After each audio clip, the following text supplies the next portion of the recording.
dun, dun. Welcome to Normal. It's How Pastel fun was Tuesday. How fun was that? That was so much fun. You look gorgeous, as you always do, Jackie. You look gorgeous. You didn't have to get me flowers. Thank you. I know. They're for you. How the hell are you? I'm good. I'm good. Everything's good. I had a good show this week. Did you? I can't Oh, believe yeah, we both had a show at the same time. so ridiculous how that happened. Literally, like the exact same moment. What the hell? What the hell with you and I and things lining up? Too much. Speaking of things lining up, I feel like we should just lead in with the fact that Andrea Meyerson, who is an incredible filmmaker, is doing a Valentine's movie marathon, which you guys should all register for on womenonthenet.com. We'll put the link in the chat later, but coincidentally, both Jackie's film, Codependent Space Alien Seeks Same, is that the name of it? Right, there it is on her flyer. And the film I starred in, One Way Street, they're both screening at that Valentine's Day marathon, which unbeknownst to us initially, it's just serendipity. Like we keep serendipitously, by the way, favorite word in the world, serendipitously. It's my favorite too.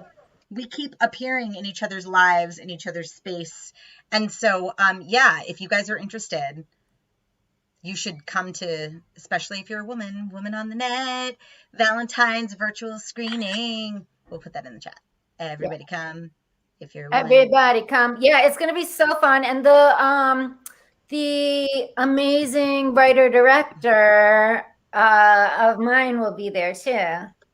That's so exciting. And the other two cast members are going to be there. It's going to be really fun. And we were all in The Foxy Americans too, and we were all in Wild Nights with Emily. I did not know that. Which is right now on Hulu. So, you guys will see, I just put the link to the Women in Net event in the chat. There's also a lot of other queer films. But just so you guys know, for quick clarity, this is a really safe space for women to be able to have a resource, Queer Women on the Net, or identifying women. So just so you know, it is geared toward that, and that is the link right there to register. If it's like $10 for the entire marathon. No way! I didn't know it was that cheap. Yeah, it's like a flat rate. I feel so the so link cheap. is there if you guys are so inspired. I feel so cheap. You are so cheap. Just $10. Why do I feel so cheap? Can I talk about? I need to talk about. I was listening to Melissa Etheridge. Have you ever listened to Melissa Etheridge? I'm a lesbian, of course. That was the way that I got my. Okay. Yeah, that's how you. Banner. Wait, my banner. I don't know. That's how you. Okay. All right. This is so stupid, but I always want to talk about it. So she has 2 songs. One is one of my sponsees is calling. One of your sponsees is calling. Do you need to take it? I can hold No, I'll take it after. She's fine. So one of her songs is, and I'm the only one who walk across the fire for you. And I'm the only one. So it's like, so if that's me hearing that song, it's just like, oh yeah, I better go for this woman because it sounds like nobody else will do this for me. Like she's the only one, right? And then the other song goes, I know that there's so many others that would beg, steal, and lie, fight, kill, and die. Fight, kill, commit murder just to hold you. That is some codependent psychotic shit. Just to hold you. Like, it's like the comparison is just like, I'm the only one who will walk across the fire for you. But there's so many others that will beg, steal, and lie, fight, kill, and die just to hold you. Like, I want to be that girl. Like what the hell? That's going to be my new dating profile. I don't have a dating profile. I've actually never online dated, full transparency. Never. Oh my God. I don't do it. I have to, it's like an addiction. I have to go off it and go back on it and go back off it. What's good about it is you're just like, holy shit, there's so much potential. Because sometimes I'm like, I'm getting older. Maybe I should meet somebody. Then I'm like, oh, there's 1,000 people out there. Like, let me enjoy being alone. Yeah. And what do you do with coronavirus? You just show up at your first date with a dental dam over your face as your face mask? Covered in a dental dam. Covered. Everything's covered but my vagina.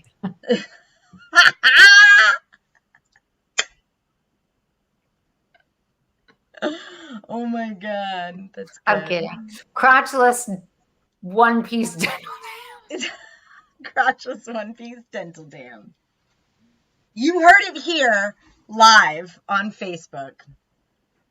That is the way to online date if you're a lesbian. It's like Cher's uniform, but the opposite. No, I just don't go. I just talk on the phone and stuff like that and text. But it gets in the way of my writing, so it's not good.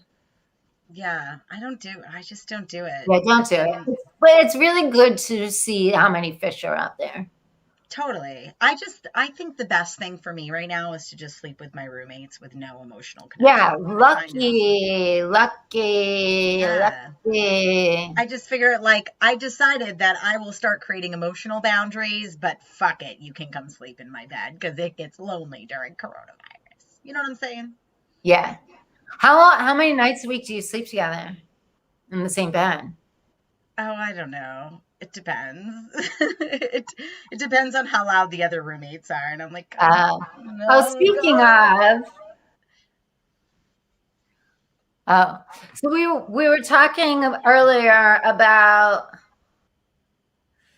being sober for me. So you have literal people around you that are loud and drinking. It's been a challenge. Yeah. So basically, here's sort of like the template of where I live. I like to call it like Big Brother, but no one's filming us. So I live in this co-living artist community, basically. And so I live in it's a gorgeous house, like a 5-bedroom house, but it's not an apartment. Like it's an actual house with a beautiful kitchen and Viking appliances, and like it's furnished. And one of the reasons I chose this is when I moved from New York City and then like coronavirus happened, I didn't have my own place. I had all of my stuff in storage in Brooklyn. So like I moved into this furnished community. They have a gorgeous gym with like Peloton bikes and a recording studio that we have access to. And especially when coronavirus happened, it was perfect because there were no outside guests and we were already quarantined together in this house. So it made it like a safe space for me to do virtual comedy. So for many reasons, this place seemed like a great fit for me. But what I didn't think all the way through I've been sort of insulated in my last like 7.5 years of sobriety that I'm not around a lot of people that are active. And I don't even want to say my roommates aren't necessarily active addicts. They just use I'm not here accusing anybody of being addicts. A lot of them are in their 20s and they're just enjoying themselves. But there's a lot of drinking and using and that kind of stuff that's happening. And especially because they can't go out to bars. So it's all happening in my kitchen. And so it's been this challenge for me because obviously like I'm always in recovery. I'm never recovered. And so like being around this constant stimuli, not only do I feel completely isolated and alone sometimes, it's really hard for me to bounce off that energy. And it's like, it can be depressing and hard for me to focus, but I try to stay in gratitude and I continue to like go to meetings, virtual meetings, thank God for that, and be of service to my sponsees and also at the meeting level and just like do what they taught me in the program. Like I can't fix my old thinking with my old thinking. So I just I show up for meetings and take suggestions and get new thinking from other people so that I stay out of like this spin that has been very hard for me some days. Right. It's interesting because I'm going through, it's so different though. I'm going through dealing with people who just don't have a program. Mm-hmm. And it's hard to be around people who are emotionally drunk. Like as well as people who are drunk. But I can't. Being around people that are drunk, I mean, that's hard too. I mean, it's all hard, and but it's also easy at the same time because we have a program. We know what works. I don't know. I'm going through this a lot right now with I'm feeling like I only want to hang out with people who have a program and work it really hard, because it's I mean, we all have reasons that we can use to not be happy in the moment. That is being human. Right. Like, I can pick something to not be happy in this moment. We all can. But I choose every day to be happy. It's a choice. I want to be happy. I deserve to be happy. That's a decision I made for myself, to be happy. And I don't just wake up that way. I wake up, catch a bad thought, switch it, meditate, say, read something positive, write something positive, maybe do a meeting. A lot goes into it to then go work with somebody or do something with somebody who's giving me all their complaints. I'm not talking about sponsees, because I can talk to them and I can talk to you, and we can program talk to change the perception to get to a better place. But people that don't have a program, I've done all this work to get in this great place, and then they're coming at me with their problems. They've made a decision to not be happy.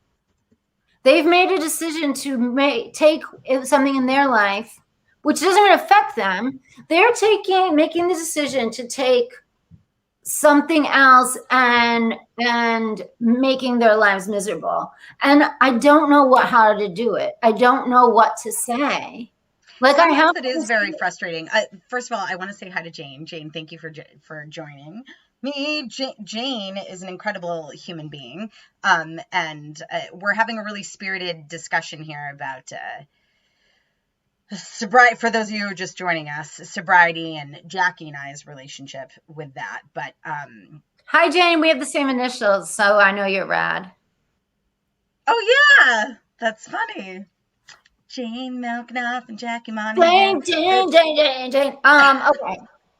I don't agree with you, but do you feel like, just in quick response to what you're saying, like, I remember somebody saying to me, when you're truly awakened, you're not bothered when others are asleep. And I noticed that when people lately, like, this has really been my experience, when I feel like someone doesn't have a program or isn't really like incorporating this into their behaviors, and they're just like dry drunks or whatever, I'm in judgment of their process. And like, the fact that I'm bothered and annoyed by them shows that I'm not in my highest self. And sometimes I think that my recovery, like my disease can sneak up in my recovery, where I think that it's me being more evolved than I am, when I'm like, really, if I'm character assassinating them for not being in a place, like, maybe I'm the one that needs to reevaluate. Now, I'm not trying to be a contrarian, because I think you're right, but like, I also find that, like, what I've been experiencing lately about being exposed to this contrast and what keeps me happy, because I agree with you.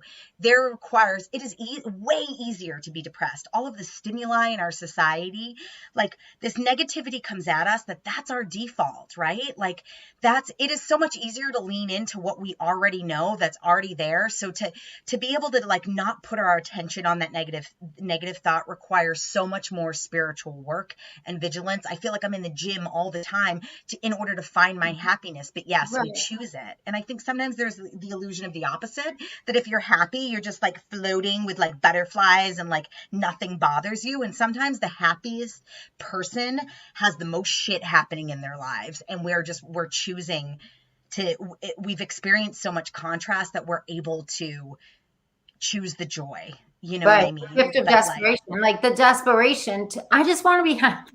Anyway, but I love what you're saying, because it is me. At the same time, I don't know. So what I've started doing is just being really silent and not responding. Because before I would try to fix it, and that's not right. Mm-hmm. So now I'm just being quiet. I just like, do I have to take people out of my life?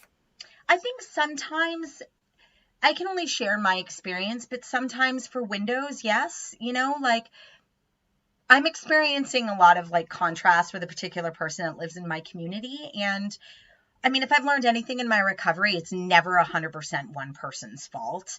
And Right. so a lot of like my journey is she's bringing a lot of the things that I don't like about myself to the forefront. And so I think sometimes when I'm not feeling like my highest self, I project that frustration on her, because I notice that when I get angry when someone says something, oftentimes it's based in truth. And I see that. But I also, to your point earlier about like being gentle with ourselves, when I'm in a space of trying to get into self-care where I've been so self-deprecating, or I've been on myself, or I haven't been kind and I have not been self-compassionate, to hear that somebody else knows that there's something wrong with me, it's like I just want to take it and be like, okay, thank you. Thank you for that gold, that gift that I will address later. I'm not going to ignore it.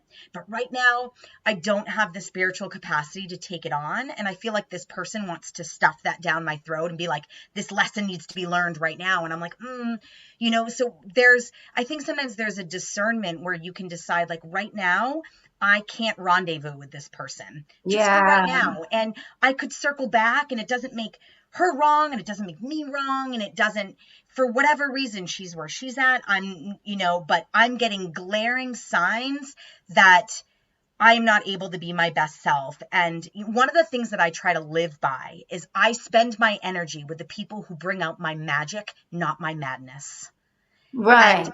this person brings out my madness. And so it doesn't mean that I'm not taking responsibility, because I choose to engage in my madness. But right now, like, I don't have the energy in my life to nurture those, like, to create momentum with those dialogues that bring out my madness. I have to pull myself Right. away and being like, whoa, this is bringing out an ugly part of me that I don't want to participate in right this second. Like, I need some space. And my sponsor always says to me, I love this. She said, the difference between reacting and responding is 5 breaths. Ooh. And that is not my default, but I'm I know. experiencing I'm that. loving that. I'm noticing I'm very reactionary with this person, which is why, like, I have to back away and allow Yeah. myself to get to a space where I'm able to respond to her. And I haven't found that yet. I just react to her. And so that's my own limitations. But that's part of my recovery, is knowing where my limitations are. Don't you agree with that? Like, Absolutely. this is Absolutely. why it makes sense that you're not having conversations with people who aren't in recovery. Like, whatever your work is, like, that energy is not for you to be around right now. And like, that's honoring where you're at. Like, that is recovery. Right.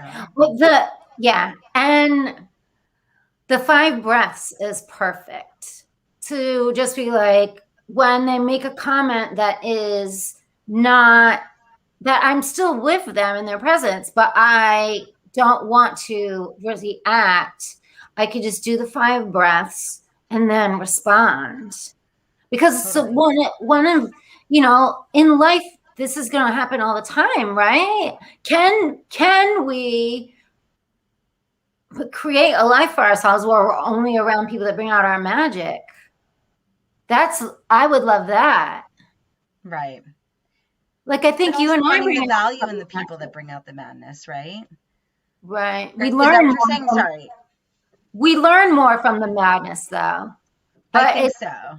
but it's, but the thing is, for me, sometimes these people can. What if they're like knocking on your door, like want to talk to you every minute of the day? And what if you Well, love them? And what if they sometimes they can bring out the magic? and sometimes it can turn into magic, because I think that this person and other people in my lives that have at one point brought out my madness have also, over time, it's turned into magic. Like, I've learned how to create boundaries, which has been such a challenge in my life. I have such a hard time creating boundaries, and I'm learning. And the people who have taught me how to create boundaries are the people who have brought out my madness in the past. Right. But in order for me to get to that lesson and find the higher conversation, I have to acknowledge the madness and be like, okay, then step away. I can't let the madness create, like, I can observe it and hold on to it and be like, okay, this contrast is teaching me something, but I can't give too much attention to it, because then I can't get to the next thing. It's almost like when I'm having a negative thought, I used to try to remove it. I'd be like, okay, this isn't serving me. Let me get rid of it. And I realized, like, you can't get rid of it. The only thing you can do is just replace it with another thought. You just put your attention on a higher thought, and then it naturally just stops talking. You know what I mean? Like that negative. Yeah. So because if I want to try to get rid of it, and all of my thoughts are on, I want to get rid of this, and I want to get rid of this person, and what I got to do, and then I go to all my other friends and I talk about how I don't like this person, and then I go to the next person, I talk to my therapist about how this person's bringing out this, and then all of a sudden I'm creating more momentum around that madness. So I try to acknowledge it. This is partly why, like Abraham says, get general, where I really don't specifically engage in the dialogue around that individual. And more, my dialogue's like, okay, let me observe what is bringing out this madness. That general conversation of, when this happens, when someone activates my madness, how do I behave? And when I'm concentrating on the general and not the specifics of an actual interaction, sometimes that lifts me to the solution, because I feel like that's a higher vibration than like shit talking an individual interaction. Do you see what I'm saying? Right. Yeah, I find, because there's people that I really love that this happens with. So it's very, yeah, for sure. Usually they're the people you love the most, because do we honestly get that activated by people that we don't give a shit about? Like, if somebody says something really crappy to me, if somebody character assassinates me, some bum on the street when I'm walking by, I'm going to be like, ugh, and then move on with my life. Like, there's no part of me that's going to have a dialogue about the random person who said something to me on the street. Like, I move on pretty quickly, you know? Yeah. I love that. I love this so much. Because part of it is also my feeling guilty. Yeah. It's for not being more available, and for not, you know what else I feel guilty about? I feel guilty about not coming back down. Because before with this person, I would go down. And now I'm refusing to do that. So I'm kind of feeling guilty that I'm not coming down, and it's making me come down. So I'm doing that to myself. Yeah. So that boundary it's just very interesting right now. And that's what I'm dealing with. But I know the more I do that, and I'm getting all these different tools to be able to do that. It's really easy for me to do with people I don't like, obviously, but people that I love, it's so difficult. It was difficult. It's easy now. It's easy. I can do it. Thank you. This helps so much. 5 breaths. It does. Yeah, I feel like Never Normal has become therapy the last 2 sessions. It's been great, which has been good because my therapist has been sick and has canceled on me. So this is serving its purpose. But please, you guys, chat with us in the comments and let us know your thoughts and your experiences around this too. If you feel like, is there anybody in your life that has brought out your madness, and how do you and how you deal with it? How do you so with your noise and do you have a sound machine that you could put on really loud? I do, and I have earplugs, and I do it all, and sometimes it's just unbearable. It takes over all of that. So it's and I also go to bed really early, and so like sometimes I don't want to be a shit starter or set any boundaries early, because I'm like, it's 9 o'clock and these kids are 20 something, like that's what's so hard about it, is their behavior is not abnormal or not, it's just like I'm on the other side of it. And so that's the challenge, is to have to live in an environment I'm on the other side of. And, it's almost like, in a weird way, in this quarantine, we've become this sort of motley crew of a family. Like, I actually really care about these women, and because we haven't been able to go home to our families. It's been a very unique experience. Like we spent Christmas together. We're all kind of like stuck here. And in a weird way, it's like siblings where we didn't choose each other. Like we're placed in this community. We don't handpick the people who live with us, but for financial reasons, we're all here and we all need to be here right now. People aren't really able to break away because so many people are unemployed and all this stuff that's happened in this pandemic. So in some ways it's been really beautiful because we've bonded and we've gotten close. And like, there's also something to be said about that. Can we love the people we don't choose? Right. Like our family, it's easy to love the people that we hand pick that are exactly like us and like fit into everything that we do and say. And, and so in so many ways, I am grateful for that contrast because it's teaching me a lot about myself. And even like turning 40 here with a lot of these younger kids, like it's taught me a few things from my judgment of my own age to also accepting that I've lived an extraordinary life. And sometimes I feel like, God, I'm pathetic and I haven't done a lot of things in 40 years. And sometimes they give me perspective of the work that I have done. And a lot of it is emotional work. And like, because I don't have a carbon footprint on the planet and I don't have any children or a spouse, like I judge myself for like, this is not what 40 looks like. And sometimes like an emotional intelligence, like I definitely have a good emotional intelligence for someone who's been on the planet for 4 decades. I've been clean for 7.5 years. Like I know who I am. Not that I'm not evolving and changing, but sometimes I see that messiness of that just existential crisis that happens for all of us in our 20s where we're just trying to find our footing. And it makes me realize like, oh, okay, I have been doing the work. And like, they're exactly where they're supposed to be at. And I'm exactly where I'm supposed to be at. And so from an observational perspective, I don't think I would have gotten that had I not been exposed to a lot of people that were younger. Cause I've always been the youngest one in the room. Oh, my sisters are older than me. I have some younger siblings, but I've always dated older. My exes are like 20 years older than me. So it's like, it's a very interesting perspective to be the oldest person in the room and kind of how that's changed right. me. But I have the same thing. Like I've always been the youngest and everything. And now all of a sudden, like it shifts a little bit. It's not fun.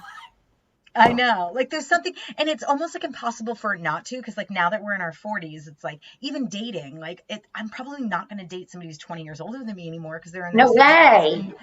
Push so a wheelchair. It's just weird because like basically my girlfriend's always been 40 and I just caught up. Yeah. You know what I mean? Like my girlfriends have always been 40. When I was 18, my girlfriend was 42 and it was totally inappropriate.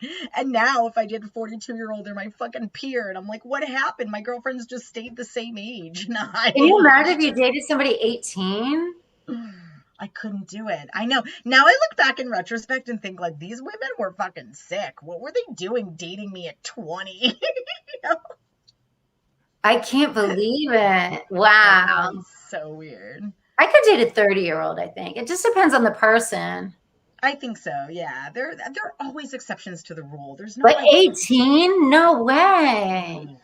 No, I'm exaggerating. I was so 21, weird. But still, I was very young. I was barely legal. I literally was 21 years old, and my girlfriend was like 42 at the time. Like it was. Wow.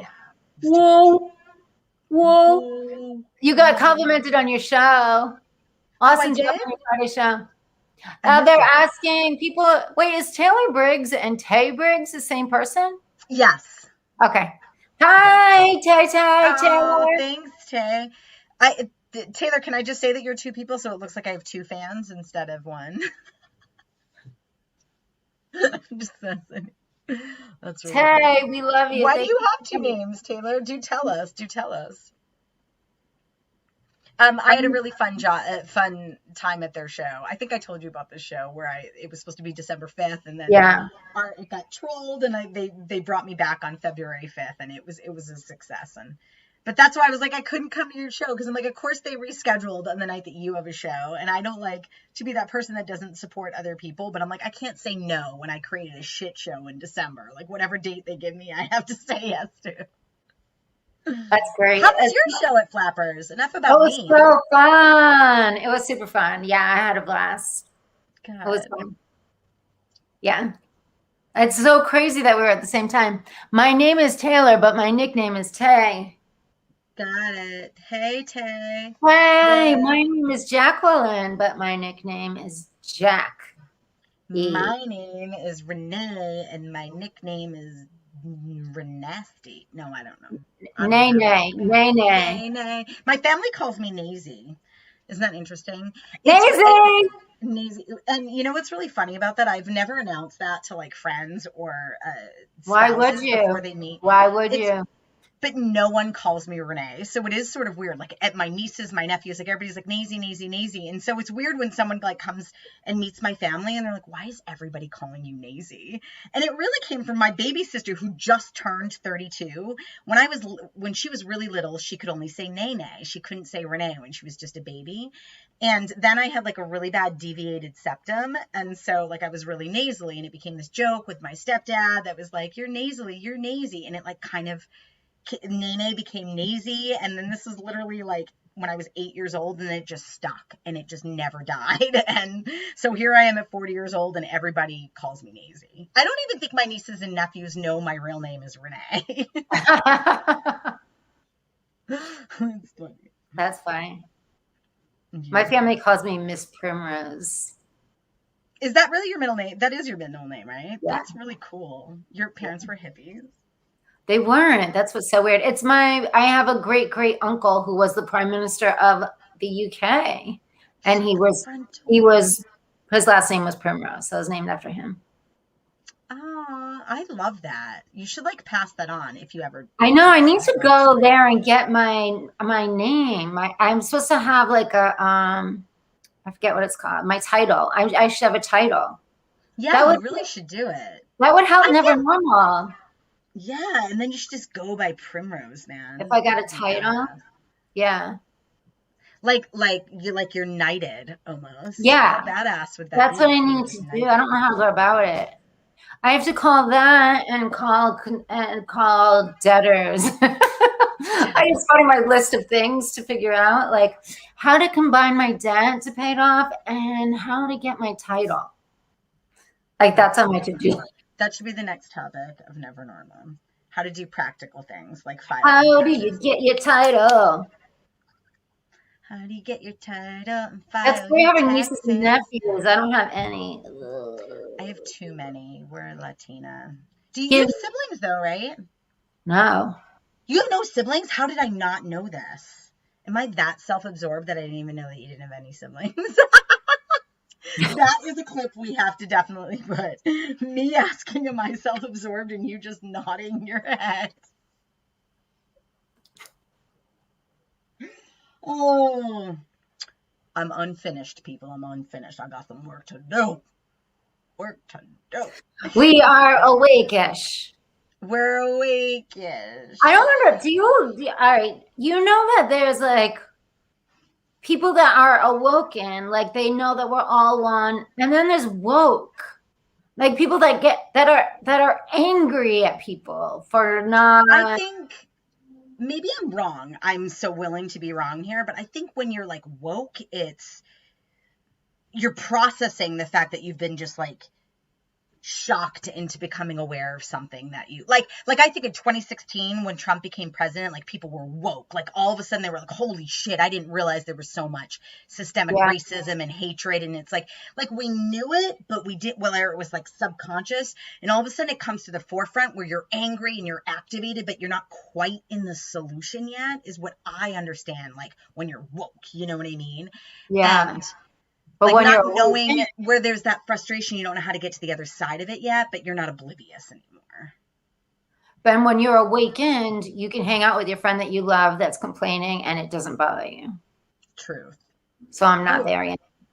I'm not always there. Some days I am. Like that's Some what I days know. I am Like too. Aren't those the best days that ever happened in the world? totally. Those are days where I'm like, Renee, you should start writing or create something today, because I am just like zen. I had somebody like yell at me at my Starbucks like a week ago. It was like totally inappropriate, and like I could see their innocence, and like they were like my brain instantly went to like maybe they had a stressed out day and they were like being the biggest dick to me. And I had that moment where I'm just like, wow, I am like in the vortex today, because Yeah. anybody else would have lost their fucking shit Yeah. the way this person was behaving, or even me on a different day. So I thought, okay, and I literally wrote that day because I'm like, this is the space I should be creating from, where I feel this zen. But then as of lately, ooh, I've Well, been in that's the whole everybody thing. They else's say that lane. when you do awaken, any negativity, just a little bit, is felt wildly. So I think you and Here's I, our mascot, my brother. Sorry. Go, Jackie. Eric. So I I feel was like we hoping both. Eric would show up. Yay, Eric. Jackie's talking about something really riveting. I'm glad you're here, my ma'am. I'm riveted. So because we are, so we do the work to get really happy and in the Zen place, that when we're out of it just a little bit, we feel it 10 million times fold. So, Yeah. so we have to be aware of that not beat ourselves up. Like, it's probably just a little bit, but we feel it bigger. So will you clarify your concept of self-compassion versus self-pity, like when you're in those Oh, moments? yes, please. That's my new favorite thing. So, self-pity it's never nice. You don't want to pity anybody. You don't want to pity yourself. It's weighing yourself down. It's saying you're less than other people. Giving yourself compassion or other people compassion, that's when it feels light, and that you can take on the world. Like, oh, like, I have compassion for that you have to be around people drinking, right? But I know you can deal it. I know you have that's contrast that you're gonna like, and now you're gonna have tools that I don't have, being around people drinking and stuff. You'll have that, but I won't, because you're gonna work through it.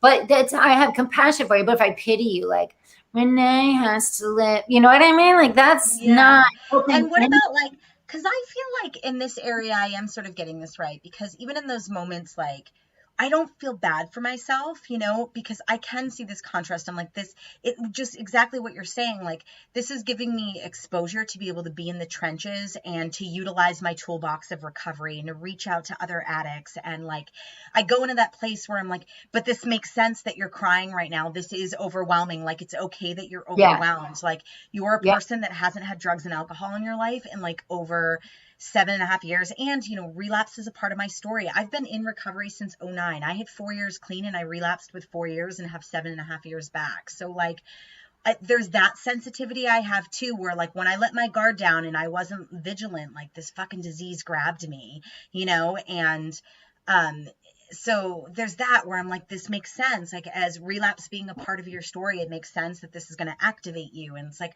I find my self-talk in those moments to be very compassionate, but I'm not like, nobody likes you. You're so pathetic. Don't you wish you could be normal like everybody else? And I can't believe you're a raging drug addict and your life is worthless. And like, that's not my self-talk in those moments at yeah, all. yeah. Sometimes I'm like, I feel like a giant in a weird way, like a spiritual giant. I'm like, wow, you are Yeah. a warrior. Like, this is how you can help other addicts. Like, you are standing in the trenches and you are saying no. Because, like, sometimes I worried about that when I had a sponsee that is no longer my sponsee, and she was in a recovery program that was like 18 months long, and then she got out and she was doing sober living and like stayed in sober living for like 3 years and got almost 4 years under her belt clean. But she was so insulated, and I worried about that for her. She was so scared to get back out in the world, and she was like addicted to meetings, and like, she didn't, we don't get clean to be scared to be in the world. We have to go back out into the world, and so we use this as a toolbox. It's where we plug back in. But we're supposed to, I remember somebody saying to me, I'm sort of interrupting myself, but it makes sense for this example, that like, alcoholics, recovering addicts and alcoholics, same thing to me. But an addict is like a dolphin, and we swim in the water. We still swim in the water with all the other fish, right? We're meant to be in the ocean, in the rest of the world with all the other fish. But what we have to remember is that we need air. And if for one moment we forget that we're dolphins and we don't come up for air, we will die in the ocean with all the other fish. But we still belong with the fish. And that's what an alcoholic is. AA and NA and our program is the coming up for the air, and then we go back into the ocean with all the other fish. you know, but we are doing it. That was And it's amazing, right? And I try to live by that. Like, my job is not to be too scared to go back into the ocean. My job is to remember I'm a dolphin, you know? Yeah. And like, and so I'm grateful for this exposure to it, because it does make me very resilient. When I was touring on comedy, I had a lot with a comic troupe. Like, I had a lot of fear because there was a lot of drinking, and I feel like I'm getting this amazing toolbox by living here and being around it, knowing like I could go back on tour with people who are using and be okay. You know, Yeah. so I am grateful for this experience, because I feel like I'm a warrior now, you Right. know. Yeah, I love it. But it's like giving yourself compassion for, like, in the moment, just like, this sucks, Renee. Like, oh, not sucks, but like instead of being like, poor me, I'm here in this house with people drinking, you're just like, well, like good for you. Like, just giving yourself love instead of agreeing with it being less than. Does that Yeah. make sense? And Yeah. also not making them less than, because Right. I really do believe we go through Not making phases. the Like, not situation less than. Nothing right. is And less not than. everybody that uses is an alcoholic. Like, Right. I think sometimes, like, that I have that experience where that gets thrown on me. Like, I'm not in judgment of other people using. Like, I think there Never. are people who use normally, and it's none of that. Like, and which is one of the reasons why I sort of hide out, because I don't want them to feel ashamed of their behavior, because they're just doing what like normal 20 somethings do. They're Right. not, you know what I mean? I don't feel like there's anything wrong with what they're doing. In fact, I don't Right. really think anybody I live with is an addict. I haven't seen any kind of behavior that has like been alarming, where, I mean, we can identify it. Whether or not, I would never diagnose somebody else, I know that that's not my place, but I think Right. in our hearts we can kind of see when someone's in an active addiction versus like just being in their 20s and like doing Right. Right. um so I like, yeah, I try to be very careful, because I don't want to project like my fear onto them, but I also at the same time want to take care of myself in those moments. Right. Right. Yeah, it's balance. I love it. It's beautiful. Thanks, I love you. But yeah, I almost did call you, for those of you watching still. I Always almost called call Jackie crying. me. You can always call me. If I'm sleeping, I turn the phone off, so you can call anytime. And I stay up late. Okay, good. So now you guys can see here in Never Normal that comedians are very serious people. We really are. What is the formula for that? People ask me that all the time. I'm like, no, we are so scary and damaged. Like, we're some of the most tortured human beings in the world. We've just found a way to create like a caricature of our human folly. And like, because I do legitimately laugh at it. But do you find that if I haven't processed something, I can't make it funny? Like, I really have to have processed it for it to become my comedy. Well, sometimes that's how it does become it. Mm-hmm. But it's by processing it. In I think it's in China, they take like dishes and stuff that break, and they put gold where the cracks are, and then it becomes even more beautiful. Like, that's what I feel like comedians and addicts are. Like, we took the gold, like, so it's like better than damaged.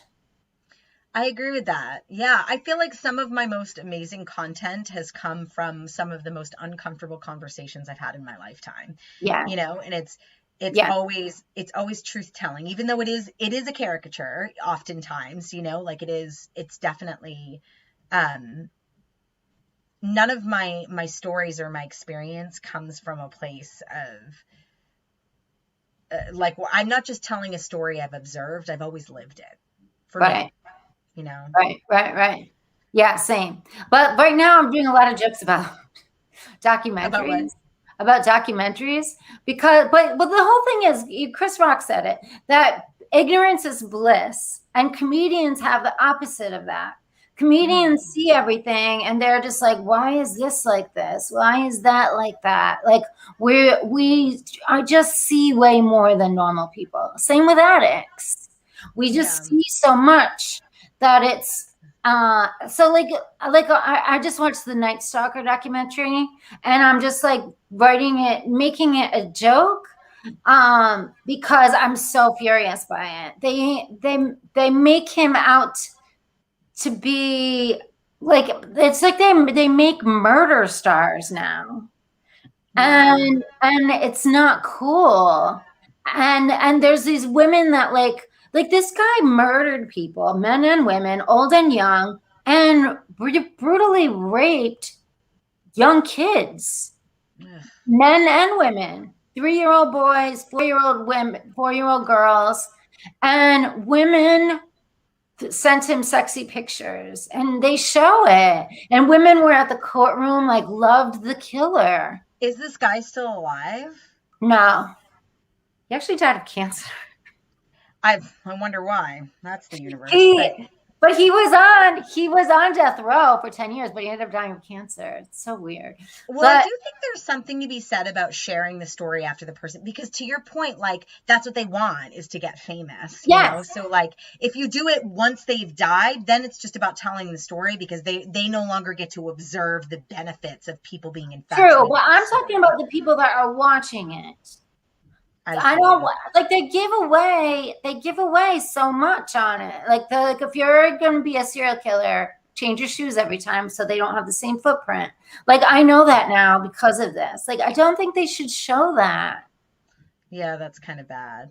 Although it depends on the person, right? Because, you know, in a Narcotics Anonymous meeting, I have learned more about how to take drugs by people's shares than I ever did when I was out there, because they don't know, you know what I mean? Like that's not helpful, and it's supposed to be about recovery. But when people are newcomers or they're just venting, they don't really like, I've gotten details on how to shoot heroin, and I'm like, wow, I'm in a meeting trying to get clean here, and I now know how to shoot heroin, and I didn't before I came into these rooms. Like, this is bad for the person in this room who still wants to get high. That's really bad, you know? Yeah. So, but the reason why I didn't take that information about how to shoot heroin is because I know who I am and I don't want to go shoot heroin. So the person who actually decides to take that as a tutorial, that's who they are in that moment. You know what I mean? So if somebody learns, I mean, it is dangerous. I see what you're saying. It's dangerous, because do we really want that heroin addict to go back out there? And do we really want somebody to change their shoes and go kill somebody else? No, you know, that's a tough one. We should talk about this more on our next Never Normal. Maybe as a homework assignment, I'll watch that. Because I've been scared, because I've heard you're like the fifth person who's talked about it, and I haven't watched it yet. But do other people talk about how it shouldn't be out there? Am I the first one? I had a really intense conversation with my sister when the Boston Marathon thing was happening, because she lived in the town where they were found.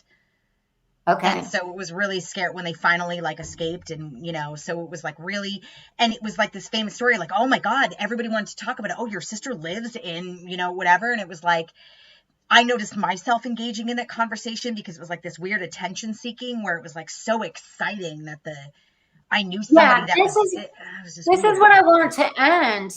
Like at the end of this one, we'll talk about it next time, but even the cops get this delusion of being famous and are upset that they're not famous anymore. Like they like the hype of the serial killer thing.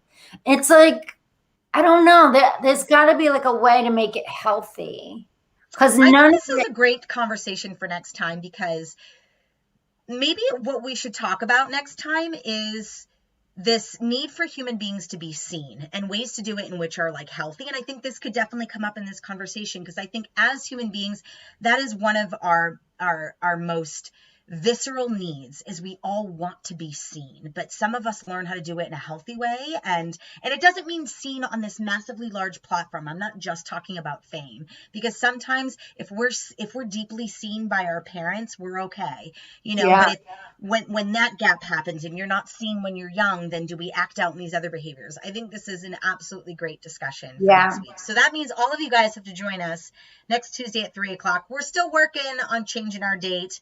I'm trying to change my survival job flexibility so we can switch our regular date. But for right now, next week, Tuesday, 3:00. Tuesday, 3:00. Come back, everybody. We love you. Thank you guys for being here. Have a wonderful rest of your week. Dun, dun, dun. I love you. That's I love you, everybody. Bye. This is our gang symbol. Gang symbol. Never normal love. Am I doing it right?